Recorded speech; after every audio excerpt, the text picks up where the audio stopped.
Welcome to APD. Let's look at the question.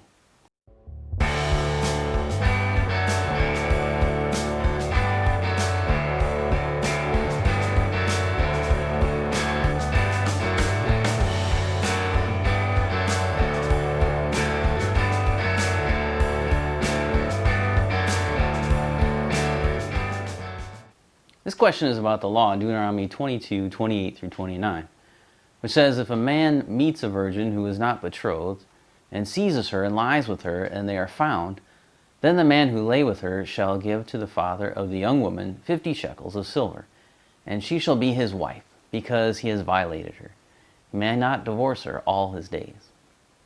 Now if you read translations like NIV or CSB, instead of seizes, it says rapes her. Some translations have take hold of or seduces. There's an important distinction here between seize, take hold of, and seduce, and then all the way to rape. Greg Banson said about this word that the Hebrew word tapas, lay hold of her, simply means to take hold of something, to grasp it in hand, and by application to capture or seize something. It is the verb used for handling. The harp and flute, Genesis 4:21. The sword, Ezekiel 21:11 and 30:21. The sickle, Jeremiah 50:16. The shield, Jeremiah 46:9. The oars, Ezekiel 27:29. And the bow, Amos 2:15. It is likewise used for taking God's name in Proverbs 30:9, or dealing with the law of God, Jeremiah 2:8.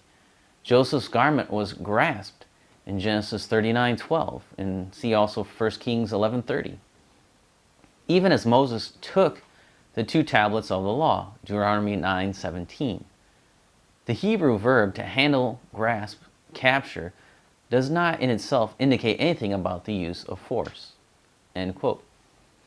This is not a new understanding of this passage, for when we read Matthew Henry, this is what he said.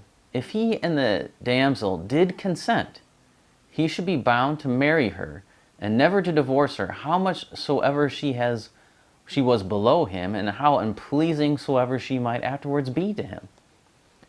The verses preceding this passage are clearly about rape and use a different Hebrew word describing the encounter. If you remove the idea of force out of verses 28 and 29, you have a man that has convinced a single woman to sleep with him, and their sin is found out. The man is called to take responsibility and marry the woman. Once he marries her, he can never divorce her because he has stolen her virginity, he has violated her virginity.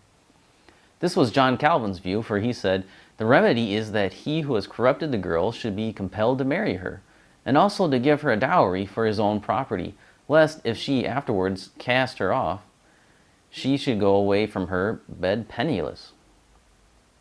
These verses also have a parallel passage in Exodus 22:16 through 17. Here's what that says. If a man seduces a virgin who is not pledged to be married and sleeps with her, he must pay the bride price, and she shall be his wife. If her father absolutely refuses to give her to him, he must still pay the bride price for virgins. So, I would say that the translations that use the word rape are not using the best word. This is not a passage where God forces a rape victim to marry the predator, but a command that if a man sleeps with a single woman and then they get found out, then they need to get married. And since he slept with her outside of marriage, he can never divorce her. So that's my answer to that question. If you have any other questions or arguments against my answer there, feel free to let me know.